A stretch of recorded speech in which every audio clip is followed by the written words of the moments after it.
नमस्कार. आज आपण निघालो आहोत एका खास आणि सुंदर अशा जागी. तर मी आलो आहे मामाच्या गावी. चला तर मग तुम्हाला मामा मामींची ओळख करून देतो आणि इथे तुम्हीही राहायला येऊ शकता. त्यासाठी संपूर्ण व्हिडिओ नक्की पहा. नमस्कार, मी चिरंजीवी गिरीश ठुसे. सध्या मी संगमेश्वरला तुरळ अशा छोट्या पण खूप समृद्ध आणि माझं हक्काचं असं म्हणता येईल अशा गावी मी आलेलो आहे. मी मूळचा मुंबईचा. मला गाव असा प्रकार नाही. म्हणजे गावात जाऊन राहणं आणि गावकरी गावातली जी नाती असतात त्यांच्यासोबत अनुभव घ्यावा, उन्हाळी सुट्टी घालवावी असा कधीही प्रकार आयुष्यात नव्हता. उन्हाळी सुट्टी लागली, गणपती सुट्टी लागली की भायखळ्याला जा, तोच सगळा कार्यक्रम. पण मग एकदा 2012ला माझ्या मामाने, म्हणजे जोही शहरात राहतो, नाशिकसारख्या शहरात राहतो, त्या मामाने या मामांसोबत त्यांचं शिबिर असतं, यांचे कॅम्प्स असतात, जे लहान मुलांना, म्हणजे अगदी 2004 पासून त्यांची कॉन्सेप्ट आहे की मामाच्या गावाला जाऊया. म्हणजे माझा स्वतःचा सख्खा मामा मला सांगतोय की तू या मामाच्या गावाला जाऊन अनुभव घे. म्हणजे ह्यापेक्षा ही तर गोष्ट 2012ची आहे. आता तर ह्या सगळ्या गोष्टी म्हणजे खूपच कमी होत चालल्यात, कारण की आपल्या मुलांना हा अनुभव मिळत नाही. तर माझा अनुभव असा मी सांगेन, मी इथे आलेलो 2012 साली माझ्या सगळ्या मामे बहिणी आणि मामे भावांसोबत.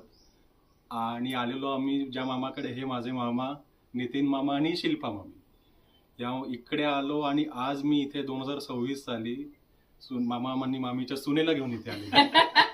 तर आणि आलोय म्हणजे असं काही माझ्या डोक्यात कधीच प्लॅन नव्हता. 10 वर्ष मी त्यांचाही प्रवास बघतोय की त्यांच्याकडे इतर लोक येत आहेत, तेही त्यांच्या वेगवेगळ्या कलेला आणि त्यांच्या आवडीला आणि छंदाला ते जपून तेही स्वतः शहरातून इथलेच झाले, हे त्या मातीतलेच आहेत.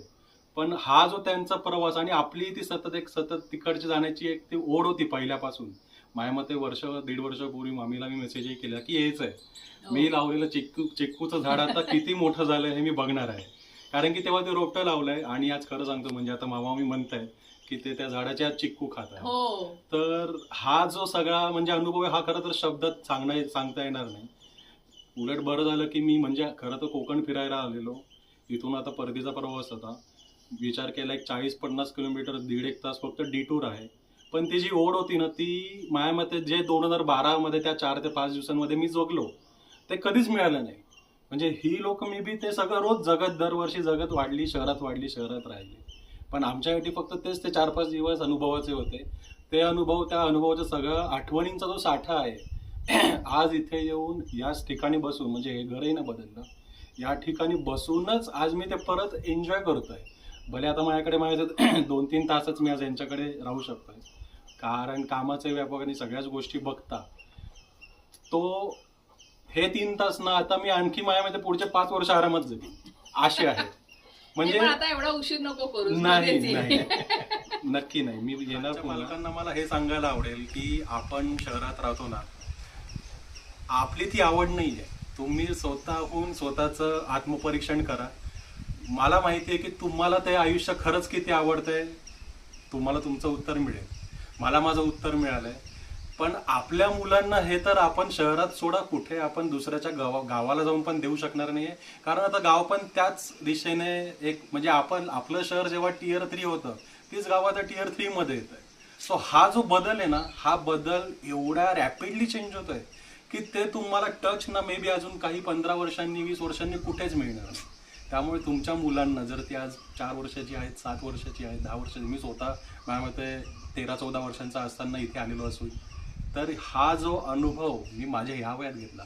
पण आपण जे म्हणतो ना की आपल्याला बाळकडू पाजायचं असतं, बाळकडू सोडा, ते आता ती वेळ गेली. पण आता तुमची जी मुलं आहेत ना, ते वाढतं वय जे आहे खेळण्याचं, पडण्याचं आणि सोशलाइज होण्याचं. म्हणजे सोशलाइज म्हणजे आपण शहरात मॉलमध्ये नेतो, मूवीज दाखवतो, बाजूला सीटवर कोण बसले, आपल्याला त्यांच्याही लोकांचा त्रास होत असतो. मग आपण आपल्या मुलांना काय शिकवणार आहे की त्या व्यक्तीशी ओळख आपण करायची तरी कशी? त्यापेक्षा तुम्ही इथे या, त्यांना त्यांच्या समवयीन काही दादा असतील, काही छोटी भावंड असतील, इथे त्यांना त्यांचे भावंड भेटतील. 4 दिवस त्यांना जे जगायचं ते जगू द्या. इथे येऊन आपली अपेक्षा असेल, पॅरेंट्स आपण खूप ॲम्बिशियस झालो आहोत की आपल्या पाल्याने ही गोष्ट केली पाहिजे, त्याने हे शिकलं पाहिजे, ते शिकलं पाहिजे. पण मग ते शिकल्यावर त्याला जर आवड निर्माण झाली, खरंच तुम्ही विचार करा, तुम्ही त्या पाल्याला सांगणार की त्याच्यातच तू कर, नाही सांगणार. तुम्ही त्याला ते इंजिनियर ज्या गोष्टी बनवायच्या तुम्ही बनवूनच राहणार. त्यामुळे या ठिकाणी आलं ना की त्यांना त्यांचं असं समजा की ते त्यांचं आता जगतील. हे मामा मामी आहेत, मामा मामी त्यांची बरोबर काळजी घेणार, उत्तम जेवण मिळणार. आणि सगळे जे संस्कार आहेत ना, हे संस्कार खरं तर शिकवता येत नाहीत कोणाला, की असं एक कोणता मुलगा आला आपल्याला हे संस्कार द्यायचे, हे शिकवता येत नाही. पण जेव्हा त्याला कळेल ना की हे आपल्याच एक थोरल्या मोठ्यांच्या आयुष्याचा भाग आहे, हे त्यांचं जीवनशैली आहे, ती जीवनशैली जेव्हा त्यांना अनुभवायला मिळेल ना, तेव्हा जेव्हा ते मोठे होतील तेव्हा ते मागे वळून जेव्हा बघतील की हे 4 दिवस ना भाई असे दिवस पुन्हा यायला हवे. आणि ते त्याच्यासाठी ती जी ग्रीड असेल की हे दिवस कसे जगता येतील, ही ग्रीड का असे ना, हे त्यांच्यासाठी एक सतत मोटिवेशन असेल. यार आपल्याला हे आयुष्य असं जर मिळालंय, आपण काहीतरी वेगळं केलं आणि आपल्याला जर जगायला मिळत आहे, तर त्याच्यात जो आनंद मिळणार तो आनंद पुन्हा कुठे नाही. त्यामुळे माझं तर म्हणणं आहे की नक्की या शिबिराला या. आणि हे काय खरंच मार्केटिंग नाही, ही माझी जागा आहे, असं खरंच माझी जागा आहे.